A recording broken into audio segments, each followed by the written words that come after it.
Hello everyone, welcome back to some more of The Great Ace Attorney Chronicles. Last time a great deal of things happened, I think. Let's see, if I remember correctly, we continued the beginning of this trial where we talked to Professor Harebrain about a few things, and it essentially came up that his whole experiment thing, should not have been possible. I think that's what they were saying. It's been a while for me again. Let's see what else was there. Let's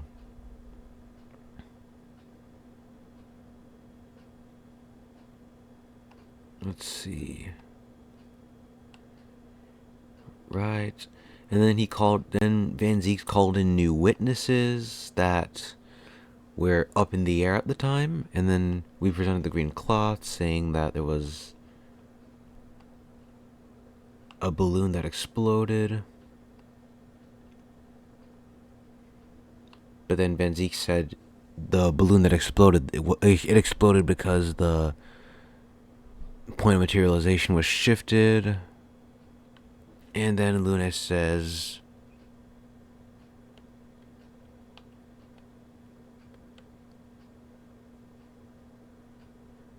okay, yeah, so we're just talking about the phantom balloon now. Sorry, I had to look things over real quick. Anyways, yeah, I might make this video like maybe like 30 to 40 minutes instead of 50 or so, because I am slightly more tired than usual. Anyways, I guess let's get started, yeah? Mr. Luna's balloons.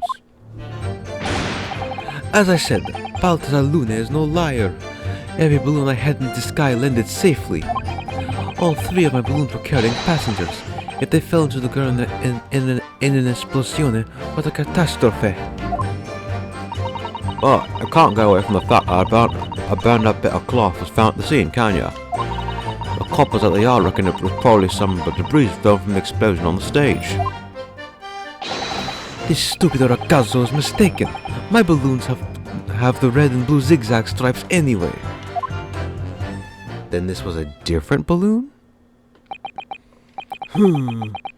So, your assertion is that the balloon this child saw was not one belonging to you? Si, exactamente. If he even saw a balloon in the first place. I do not like the sound of it. It is very bad for business. I have a good mind to sue the land of Bohemia. Yeah? If you attack us, we will fight back. It's before, all out war.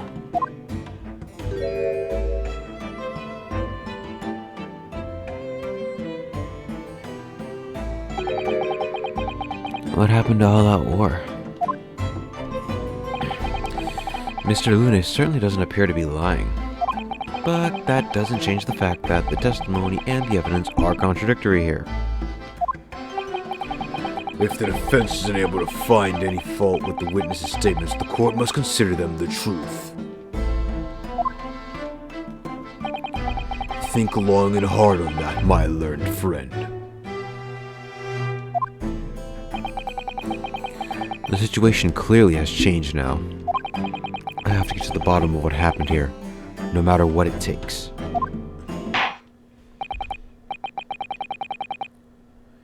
Counsel, you may now cross-examine the witness.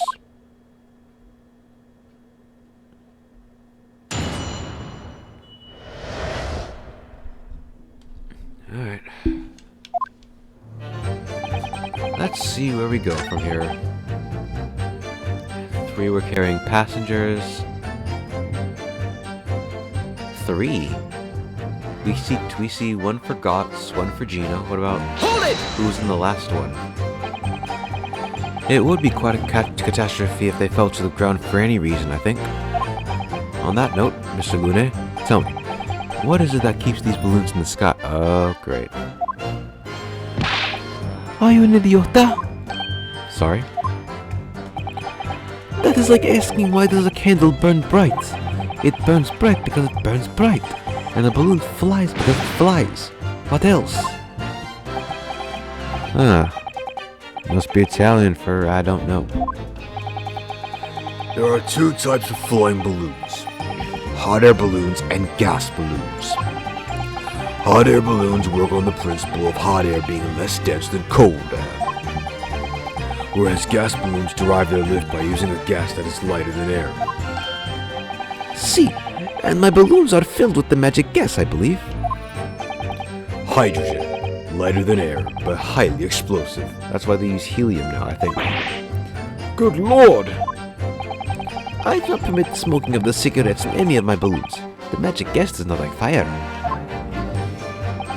Even a small spark of static electricity could cause the entire balloon to explode. What's the matter with you, Signor? All that comes out of your mouth is explosione. Explosione! I tell you, my balloons are perfectly safe. They have to be, or I cannot eat. None of my balloons exploded that day. I am completely sure. None of his balloons. But it could easily be somewhere else.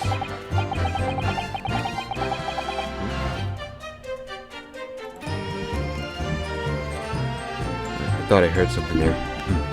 Alright, so Mr. Lune had 3 balloons in the air that day. If none of them were damaged, then what was the one that exploded? Oh.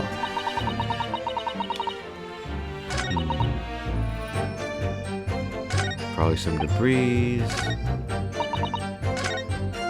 All have the red and blue zigzag stripes. You have a green balloon right there. Well, I don't see anything with red and blue zigzag stripes. Can I get a hint? As I thought, Mr. Lune's testimony doesn't just quite add up. The young bohemian boy claims to have seen another, 4th balloon. But Mr. Lune vehemently denies the possibility. And it's hard to imagine the man in charge could be mistaken about the number that were in the air. Still, this inconsistency must tell us something, I'm sure. Huh. So the bohemian claims to have seen another balloon, but Lune denied the possibility. Huh. Alright then. I guess we gotta press everything, huh? Hold it! I was surprised to find the piece of fabric still at the scene, actually. Didn't you search the area surrounding the stage for clues? Nah, I'm not into picking stuff up off the ground, me. Always works out way better. Diving into people's pockets instead. So much for the new career path. Mind you, the boss was on his hands and knees picking up all kinds of rubbish from the floor. Thing is though, the cage went crashing into the crystal tower, didn't it? Oh, that's where most of the investigating was going on. Even so, I would have thought that someone from Scotland Yard would have gathered it up as evidence. Caw, listen to you. You stumble across a better balloon and suddenly you're the best investigator in the world? Pardon? Well, you ain't got a badge, have you? Like this one. I could arrest you with this if I wanted to. I wouldn't put it past her. Come to think of it, there was talk of some scorching on the ground at a meeting we had about the investigation. There was? Reckon it was probably some debris? There was considerable damage to the stage and the surrounding area, wasn't there? Yeah, some of the cubs were what were watching the experiment were caught in the blast and injured. Good job the old contraption didn't keel over, huh? I hadn't even considered that. It seemed there was a great panic after the incident occurred. Nevertheless, the police shouldn't have missed a torn piece of the envelope from a balloon. Inspector Gregson can expect repercussions. Like me swiping all his fish and chips, huh? The man's sole pleasure. Means nothing. Well... Red and blue zigzag stripes. You sure about that? You mean the color is wrong? Si, Signor. I do not have any green balloons in my warehouse. And yet a piece of green cloth was found at the scene, and it's unmistakably from a balloon. Well, I do not know how that can be. For the sake of argument, let's say that a green balloon did explode above the stage. You couldn't therefore conclude that it happened on the day in question. Why not? There have been recreational balloons flights over Hyde Park operating from before the Great Exhibition. One could have exploded on some earlier date. Unfortunate, as I'm sure you'd agree. You believe it may have been from some earlier balloon accident that predates the exhibition? Sí, exactamente. As the senor says, it is not from one of my balloons. Clearly, this little ragazzo from Bohemia is mistaken about what he saw. Excuse me! What do you have to say? Is something wrong, Master Gotts? It's Master Wilhelm Gottfried Sigmund Ormstein. Sigismund Ormstein. It was on the tip of my tongue. Yeah, something is very wrong. I know what I saw. There was a green balloon there. I swear it. I swear all over Bohemia. You can speak as much bad language as you like, but it changes nothing. If you do not have evidence, Ragazzo, then I must tell your parents to punish you, huh? Perhaps we'll let the judge decide when it comes to punishments. Evidence? What is this evidence? To give a simple example, young man. A photograph, for instance. Some tangible proof of what you claim. Well, why didn't you say so sooner? I have the photograph here. Huh? Good gracious! What? I had not been in a balloon for a little while, so I was very excited. I took lots and lots of photographs. Of the Crystal Tower, of the Bohemian exhibits, of the streets of London, of the hotel cellar, the balloon, and the IKEA experiment. Did you take a picture of that? Yeah, one picture. Really? You did take one? But all I wanted was a ride in a balloon, so I was not interested in boning experiments. Never mind that. Can you show us that photograph? Of course, and then you will see. You will see that I am not lying. That I really did see a green balloon. What the...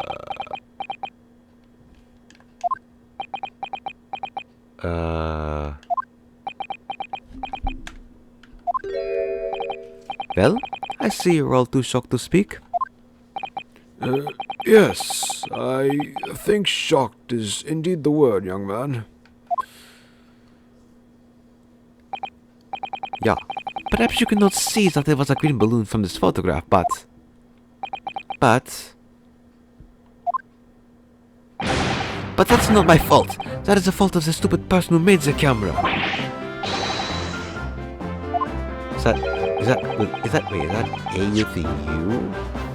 Like ah or whatever. That is one very bohemian sounding cry. I don't know how that's pronounced, so I'm not gonna say it. Very well. The court will accept this photograph as evidence.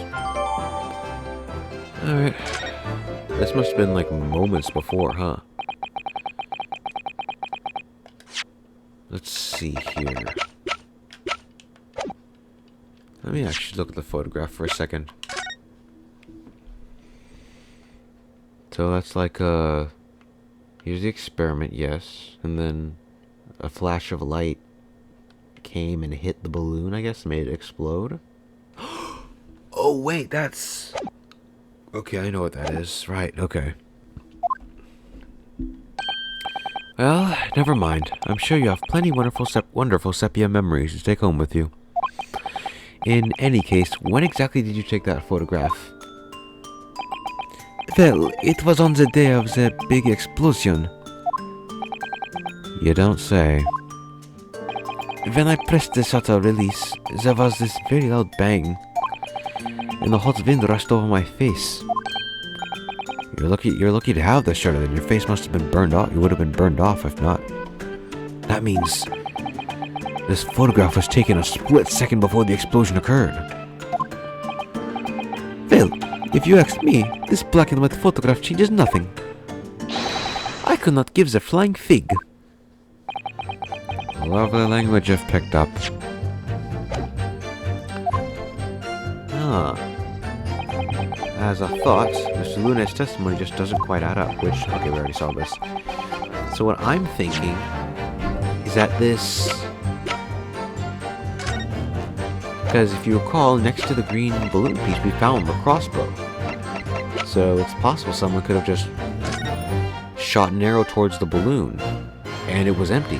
So someone could have just shot an arrow toward the balloon, burned it up, and then...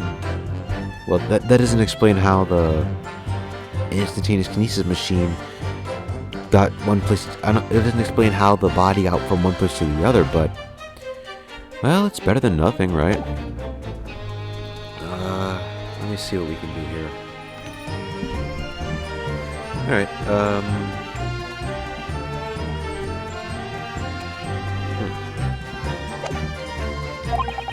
let's see where we can find this.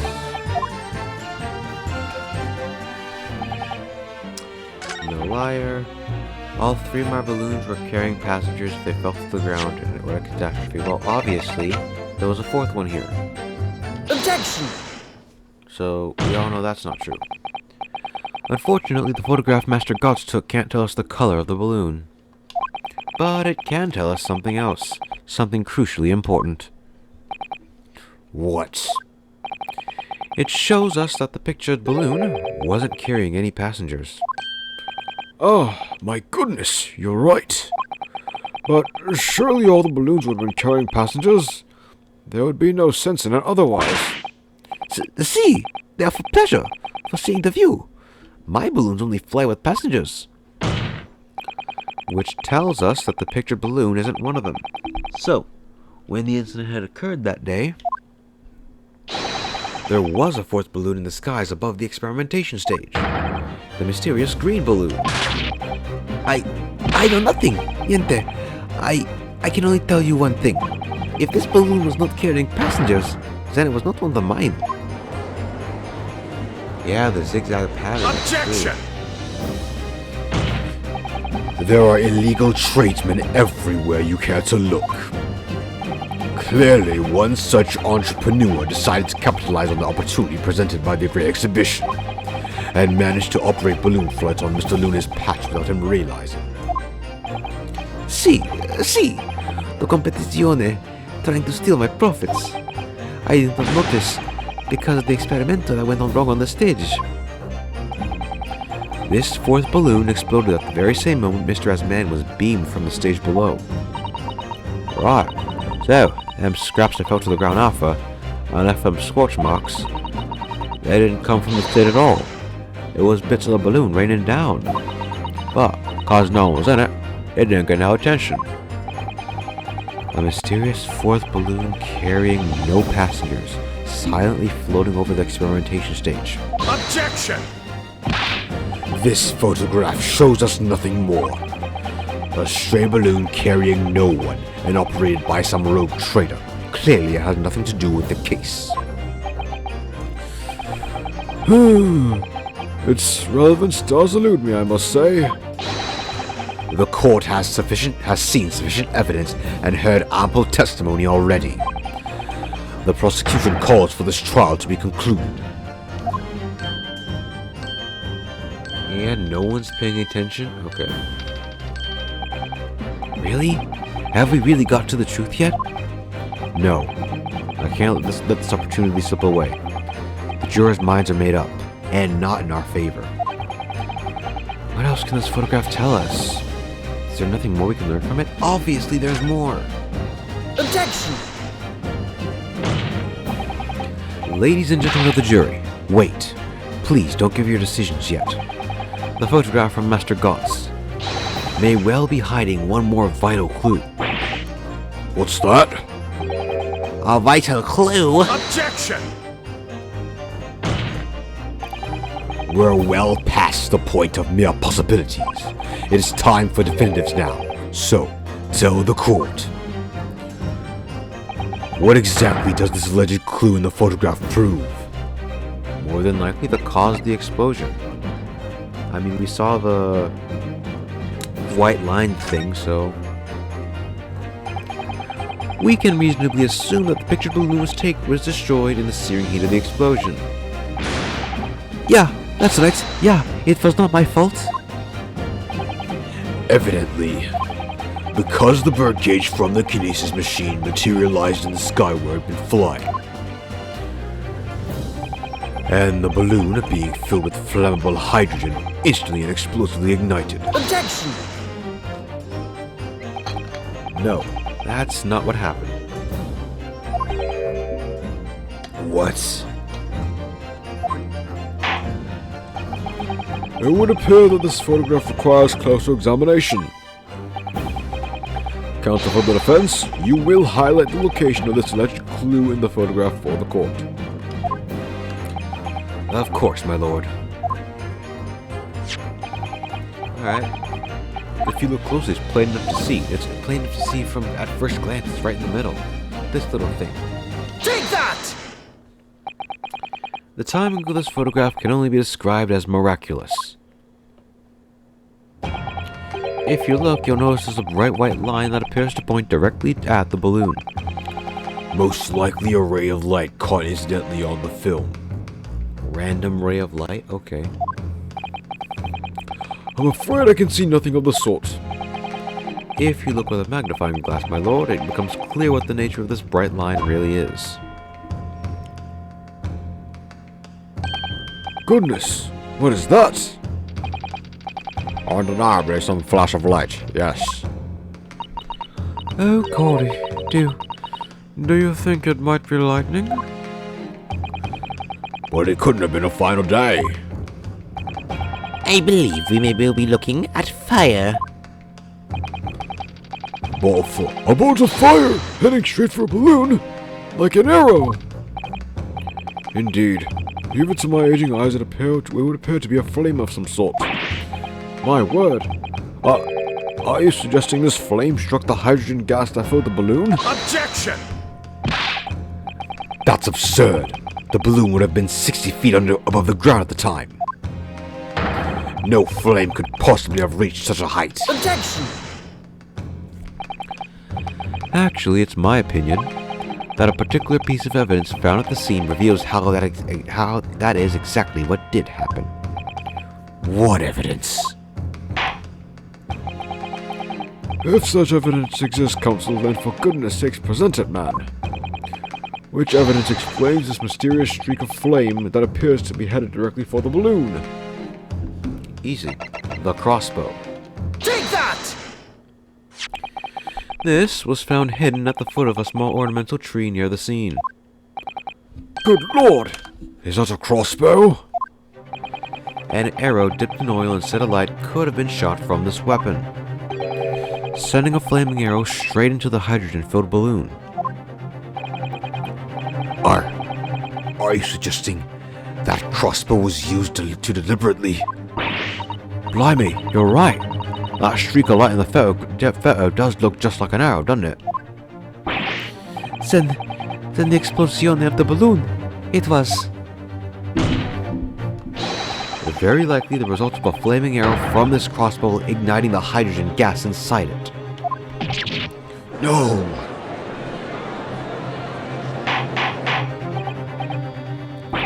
Order! Order! Counsel, this is an extraordinary supposition. If the aim was to cause the balloon to explode, the shooter could have used a gun, of course. However, there's obviously a reason why that would have been out of the question. The noise of the noise of the discharge. Of course. That's right. By using a crossbow, the projectile could be fired at the balloon silently. Well, yeah. If someone had shot a gun off in the exhibition grounds, it would have caused real panic. But with the big explosion, there was a very big panic anyway, no? I don't like this. I should be pleased to have found a plausible new explanation for all this, but something feels wrong. Objection! Do you understand the implications of what you're saying, my Nipponese friend? If a flaming arrow did indeed hit the balloon, then obviously it would have exploded. And if the birdcage appeared from the cloud of smoke that ensued... What? Wait a minute. What you're really saying here? I don't get it. Was the birdcage beamed up into the sky after all? Or what? My goodness me! Wait a yeah. Ah, now I understand. That's what this sinking feeling is about. I think there's a good chance that the birdcage was actually concealed inside the balloon all along. What? Did I just hear that correctly, Counsel? There's no going back now. The horse has bolted.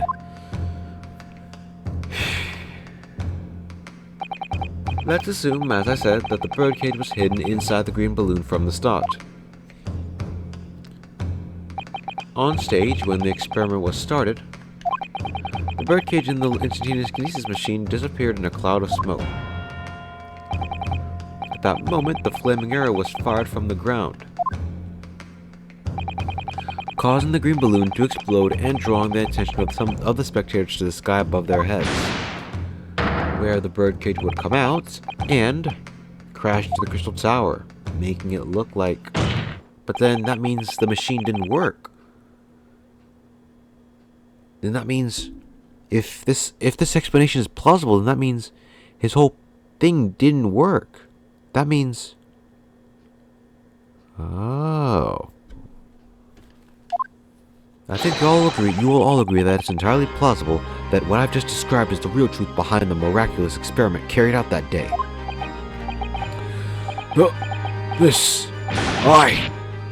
Good grief! Objection! This is ludicrous. What you described is no science experiment. It's child's play.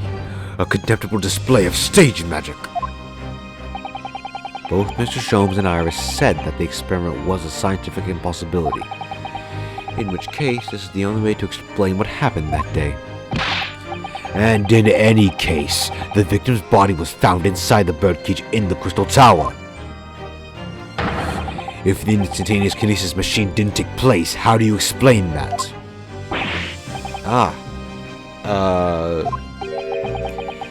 If I may put it in a word as a... Wait, no, that's... Yeah, whatever. If I may put it in a word as a man of magic myself, such apparent discrepancies can easily be explained by some simple deception. Juror number 3! All that would be needed is a doppelganger. What? Wait, doppelgang... I know how doppelganger is spelled. It's pronounced anger. Then it's AI? Then, when Master Goss was crying earlier, did it sound like wah? Oh, never mind. Sorry, I just thought it sounded, I don't know. Whatever, I didn't know how it was pronounced. Someone who looked very similar to the victim, Mr. Asman, and having this other man appear on stage to front the show as a body double. Ah, yes, of course. So in fact, Mr. Asman must have been inside the birdcage that was concealed inside the balloon right from the start. But the casings for the... That doesn't make sense either, because the casings for the birdcage was wood. Everything was wood. It would have been burned up in the explosion. And, well, I mean, it's not like anything is protecting Mr. Asman. The force of the explosion alone would have just, destroyed his body much more than what we see here. So I don't think that, I don't know, whatever. Objection! That balloon would have been filled with hydrogen. Anything hidden inside it would have been scattered to the four winds when it exploded. Yeah, what I said. No one would ever have embarked on such a risky venture. Not necessarily. The explosive force of the balloon gas would very much depend on the mixture ratio. Juror number 4. Flying balloons are rarely filled with pure hydrogen, but a mixture of other gases such as helium as well. Helium on its own doesn't explode, but by controlling the gas mixture ratio, the explosive force can be altered. The mixture ratio? Obviously, the victim's body would have suffered some burns. That would be unavoidable. But not to such an extent as to render the whole obscene charade impossible.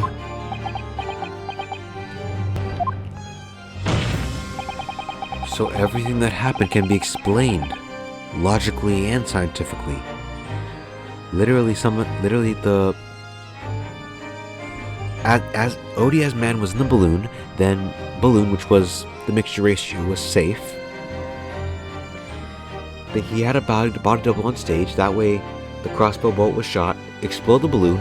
It wouldn't be that much damage to Asman's body because of the mixture ratio, and then that means. But wait, yeah, we're basically disproving his entire hypothesis. The explosion that engulfed the stage at the start of the experiment was no accident.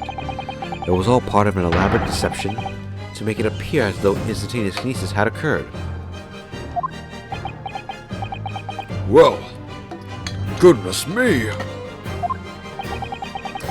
And if we accept that this is what happened, it means that the victim, Mr. Asman, was never present on the public experimentation stage to begin with. In short, he couldn't have been killed by the defendant, who was on stage in full view the entire time.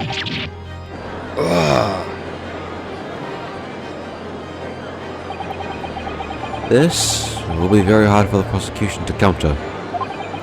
Lord Van Zieks can't credibly maintain that Professor Harebrained is a suspect now. In exchange, we destroyed his entire hypothesis.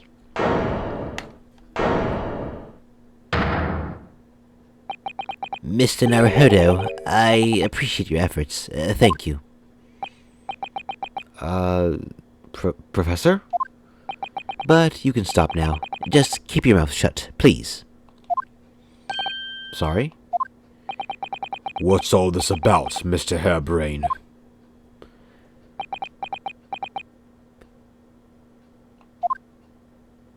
I, Albert Harebrained, hereby confess that it was me who stabbed Mr. Odiah's man. Yes, it was me, with my faithful friend and partner, Andrew the Screwdriver. But what are you doing? Order! Order! Defendants, explain this sudden confession. Objection! Professor Harebrained, what are you talking about? It's what I've said all along. I must protect my hypothesis and my precious machine. You stand there and claim it was all a trick, all an elaborate prank, but where's your proof? No, you'd have to examine the machine if you wanted to prove it, but then it would be all over. My beautiful hypothesis would be laid bare. I mean, the indignity of it. It's clear that you drew the plans for the experiment, but you didn't actually build it. It's quite conceivable that you were duped, Professor. If you let me, I can prove... Barrack, Yes? I'll cooperate. I'll do whatever you say. I swear it. So please, ensure the special SDSEA is adhered to and protect my creation. Sir, a man died. If your hypothesis goes through, more people will... Well, I'm not sure if more people will, but you're gonna look like an idiot anyways.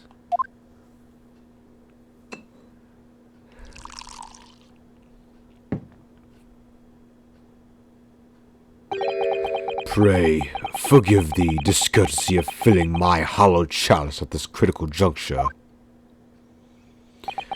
Here's to my learned Nipponese friend. What? And his upcoming attempt to clarify the defense's position in light of the accused's confession. Do you intend to formally assert that the experiment was nothing more than a conjuring trick? Because the moment you do, the Special Suspension for Scientific Equipment Act that protects the professor's invention will cease to apply. The prosecution will then demand a rigorous examination of the machinery involved in order to establish the truth. However, if you acknowledge that the machine is genuine and instrumental in the victim's murder, any chance they have investigating will be crushed, and the confidentiality of the professor's hypothesis preserved. Well, counsel, what is the defense's official position on this matter? What Professor Harebrain, my client, actually asked of me was to prove that the explosion on stage was an accident and protect the secrecy of his hypothesis. But there's no way to do that without implying the professor's guilt. Do I protect my client's life by asserting his innocence, or do I uphold my client's request but see him condemned? Either way, I can't avoid betraying his trust. You've been silent long enough. Isn't talking your trade, my learned friend? Or has all knowledge of English escaped your confused Nipponese mind?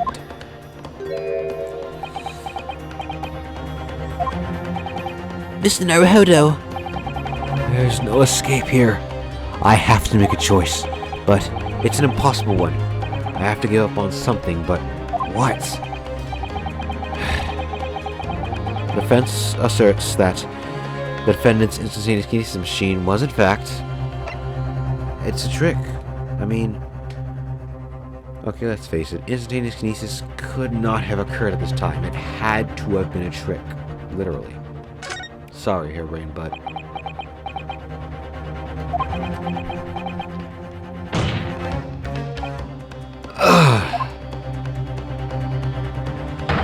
no, I can't say it. My client placed his faith in me. I can't just let him down. What must I give up on is not the question you have to ask yourself here. It's what can I protect? Hello again, Mr. Naruhodo. It's been far too long. Susato-san? But what are you... my first Susato takedown in 6 months. There'll be time for talk later, Mr. Naruhodo. For now, we must concentrate on the task at hand. Which is working out not what I have to give up on, but what I can protect. Professor Harebrain. yes? Yesterday you told me that science is the pursuit of truth. Well, my job is to pursue the truth too. Yes, of course. And personally, I believe that you didn't stab Mr. Asman. I think you've come to realize something yourself too, haven't you? That your experiment and the machine you built with the victim are questionable. The truth behind that is what we must both pursue now.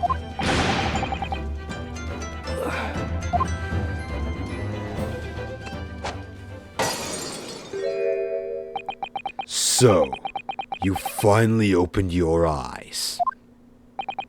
What? And as for you, Albert, you can't ignore this any longer. Having heard my learned friend's assertion, don't you have something to say? Barrack. Lord Van Zeeks. Gosh, I've never heard him speak that way before.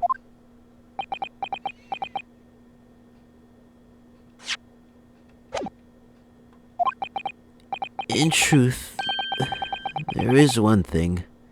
Something I've remembered that's of relevance. What? On the day it happened, just before I began the experiment, I saw a man near the stage. A man holding that crossbow. I beg your pardon?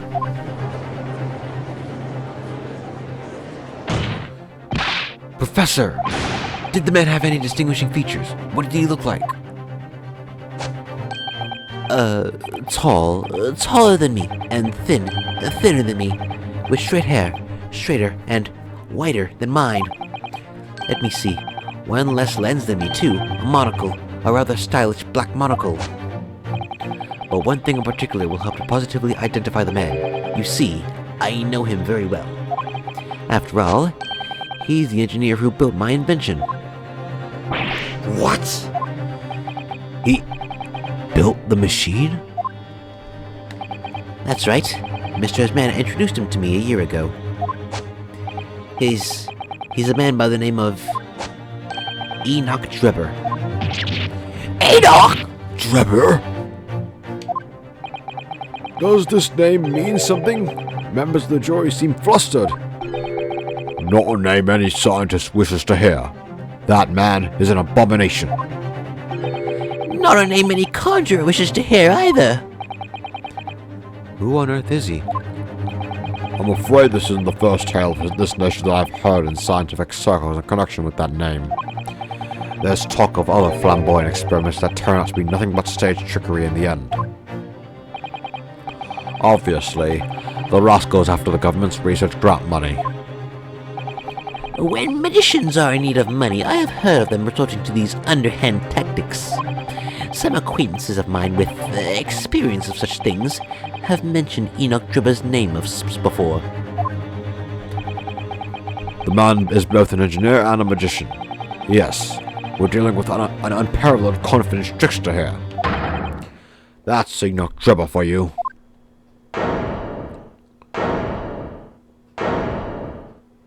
Yeah?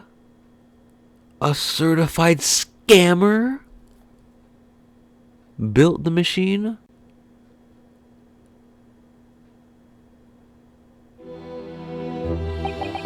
So, it's true then. My invention, my great machine, it was just a grand illusion? Considering what we've just heard about Mr. Drebber's character, I'm sorry to say that sounds increasingly likely. Even though no one else believed it, I wanted to. I wanted to believe that the machine would function exactly as my hypothesis predicted. Which was why you were so opposed to it being investigated, I presume. I knew that if the machine was examined in detail, its construction would give away my hypothesis. Obviously, I didn't want that to happen, but at the same time, I knew that if it was found out to be nothing more than a trick, than a work of deception, then everything I'd worked so hard towards, all my research, all my dreams, my whole life would be over. I was terrified at the prospect. So you really had no idea then, did you? About the true nature of the machine that was built, and the true nature of Mr. Drebber. I never questioned anything. I didn't want to question it. It's entirely possible that Mr. Asman and Mr. Drebber were working together to use you as a means of fraudulently acquiring the research grant money.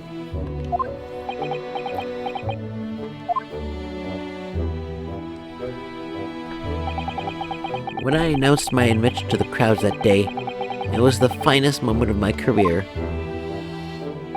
I pulled all the levers and turned all the dials in exactly the way Drebber had described. When the smoke suddenly started billowing out, I panicked. I didn't know what was happening. But I really don't know how the whole illusion was made to work. I don't know anything anymore.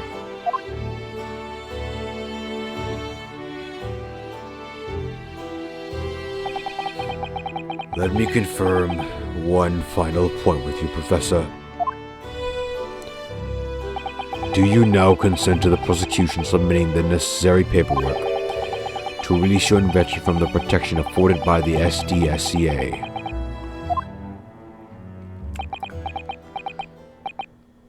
Yes, Please go ahead. I'm very sorry.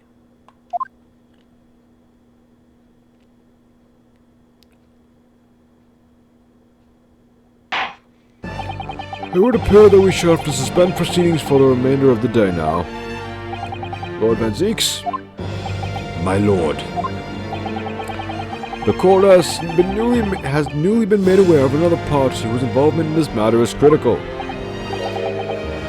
Yes, Mr. Drebber. Gather information about the man if possible. I should like to have him served with a subpoena. With pleasure, my lord. Now, counsel for the defense. Yes, my lord. When we reconvened, I shall be looking for one thing and one thing alone from you. Evidence that the defendant is innocent of the crime for which he presently stands accused. I understand. Good. In that case, this court is adjourned until tomorrow morning.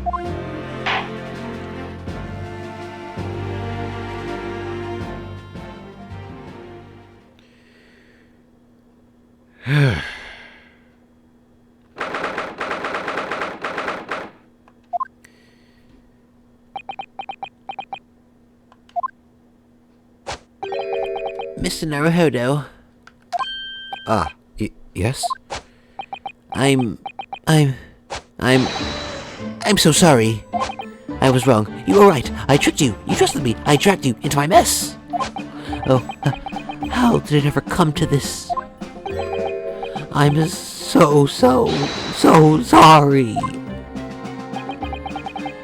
Did you really have no idea, Professor? About what Mr. Drebber was really up to, I mean? About what he was really constructing? Naturally, that machine was the embodiment of my hypothesis, of all my hopes and dreams. I had complete faith in it. Alright, in that case, I won't say any more. Now, sadly, the murder accusation against you still stands. So we must do what we can, as much investigation as we can before the trial resumes tomorrow.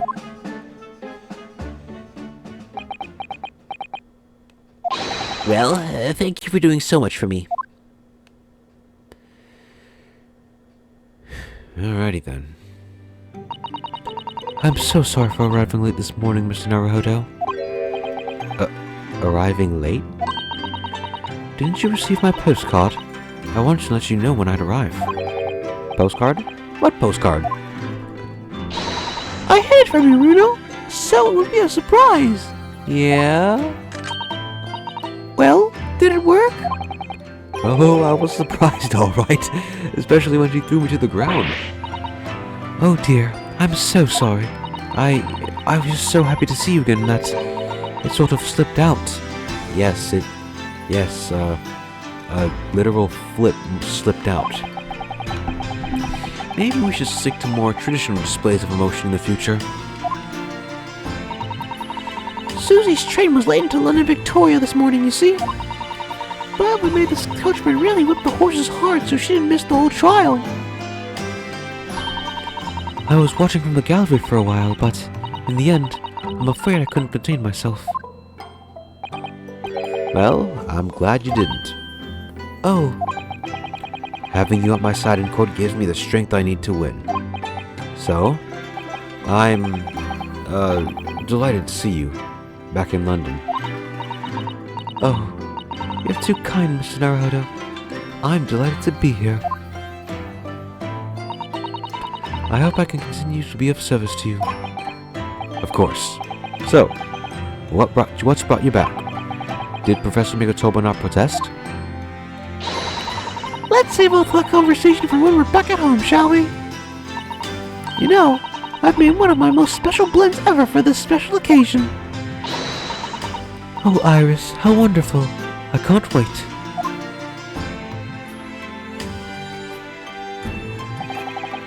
Susato-san was back in London. It's hard to describe how happy that made me feel at the time, but despite my elation, our tale is about to take yet another extraordinary turn. Alright, this seems like a good spot to end the episode off on, because next time we're going to be doing a lot more investigation of stuff. We're going to be finding out if I remember correctly, we're going to be finding out, well, how exactly we can find, how Enoch Drebber did it. We were on 6, right? Yes. Let's do this, okay. So yeah, next time we're going to do some investigating, see if we can find out more about this Enoch Drebber character, and, yeah, so, I guess what I'll do is continue on, and then, yeah, so I'll stop here. Good. So, with that being said, thank you all for watching, and I will see you all next time.